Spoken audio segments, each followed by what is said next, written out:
अब एक बहुत ही अनोखा मुकदमा जिस पर सत्ता की कुंजी आपको आश्चर्यचकित कर देगी। ध्यान से देखिएगा अगली खबर को। आसमान से गिरे और मुकदमे में फंसे, यह कहानी है एक लाइन में। आसमान से गिरे और मुकदमे में फंसे। नासा की अंतरिक्ष से अमेरिका के फ्लोरिडा में एक घर की छत के ऊपर स्पेस मलबा गिरा और इससे उस घर की छत टूट गई और मामला अदालत तक पहुंच गया। बकायदा केस दर्ज हो गया है और मोटा हर्जाना मांग लिया गया है। यह फिल्मी कहानी नहीं है, यह एक सच्ची घटना है।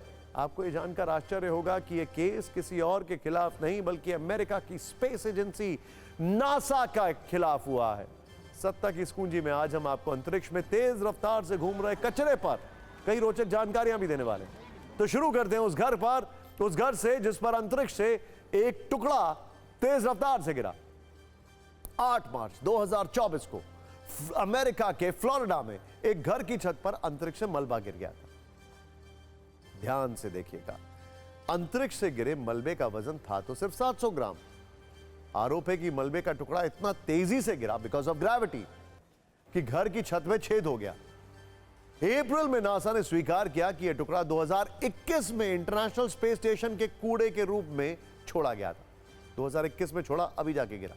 बाद में यह वायुमंडल में घुस गया और बिना नष्ट हुए फ्लोरिडा के उस घर की छत पर गिर गया, क्योंकि जब वो वायुमंडल में आता है तो हीट इतनी ज्यादा होती है कि अपने आप डिस्ट्रॉय हो जाता है, लेकिन ये नहीं हुआ। अब फ्लोरिडा के परिवार ने नासा के खिलाफ केस किया है और $80,000 यानी 66,75,000 रुपए मुआवजे के तौर पर मांगे। एक कानूनी फर्म पीड़ित परिवार का केस लड़ रही है। फर्म के वकील ने घटना की जानकारी देते हुए कहा है कि जब कचरे का टुकड़ा घर पर गिरा तो उनके क्लाइंट का बेटा घर पर मौजूद था। ये देखिए, 700 ग्राम का ये कूड़ा है, ऊपर से गिरा है। देख रहे हैं आप। वैसे आपकी जानकारी के लिए आपको एक बहुत जरूरी चीज बता दें, जो स्पेस मटेरियल होता है इसका विदेशों में ऑक्शन भी होता है और यह करोड़ों में बिकता है। खैर, कहा गया है कि मलबा गिरने के दौरान घर में एक बच्चा था, घर की छत का हिस्सा टूटा और बच्चा किसी तरह बाल बाल बच गया। ऐसी स्थिति खतरनाक हो सकती है, किसी को गंभीर चोट लग सकती थी, किसी की मौत हो सकती थी। पीड़ित परिवार की मांग है कि नासा इसकी भरपाई करे। नासा के पास जवाब देने के लिए 6 महीने हैं। फिलहाल नासा ने इस मुद्दे पर कोई तुरंत प्रतिक्रिया नहीं दी। हालांकि नासा पहले कह चुका है कि वायुमंडल में प्रवेश करने के बाद भी यह पूरी तरह नष्ट नहीं हो पाया था, इस वजह से यह घटना हुई है।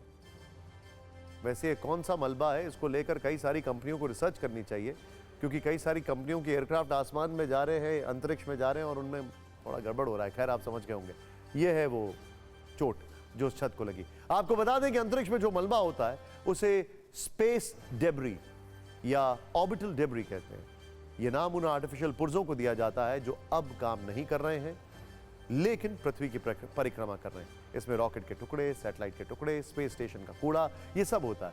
यह कोई पहली घटना नहीं है, ऐसे मामले अक्सर सामने आते रहते हैं, जो चिंता की बड़ी वजह है। आपको सुनने में लग रहा होगा कि सिर्फ 700 ग्राम का मलबा कैसे किसी घर की छत में छेद कर सकता है। इसके पीछे का विज्ञान है। अगर 700 ग्राम का एक टुकड़ा अंतरिक्ष से पृथ्वी के एक घर की छत पर गिरे तो कितने भार के बराबर की चोट करेगा, अब आपको बताते हैं। गुरुत्वाकर्षण शक्ति यानी ग्रेविटेशनल पुल और गिरने की रफ्तार को ध्यान में रखते हुए अनुमान लगाएं तो यह फोर्स लगभग 4200 न्यूटन का होता है, जो कि बहुत ज्यादा है और यह गंभीर नुकसान पहुंचा सकता है। तुलनात्मक रूप से यह बल लगभग 428 किलोग्राम के भार के बराबर होगा। इससे छत और उसके नीचे के हिस्से को गंभीर नुकसान हो सकता है और यही नासा के खिलाफ हुए कोर्ट केस का आधार है। यकीन मानिए, अगर कोई नीचे होता, इसके ठीक नीचे, तो उसकी मौत भी हो सकती थी, ऐसा कहते हैं। अमेरिका की इस खबर को देखने के बाद आपके मन में कई तरह के सवाल उठ रहे होंगे, विशेष तौर पर अंतरिक्ष में कूड़े को लेकर। आखिर अंतरिक्ष में कूड़ा कहां गया, कहां से आता है, कैसे नीचे जमीन पर गिरता है, कैसे खतरनाक साबित हो सकता है। इस पर हमने सवाल जवाब की कुंजी तैयार की है और सवाल जवाब की कुंजी का जो पहला सवाल हूटर जी ने रोक दिया। अफसोस, क्या करें बताइए। खैर, आप हमारी रील्स को शेयर करिए। अभी दीजिए इजाजत, नमस्कार।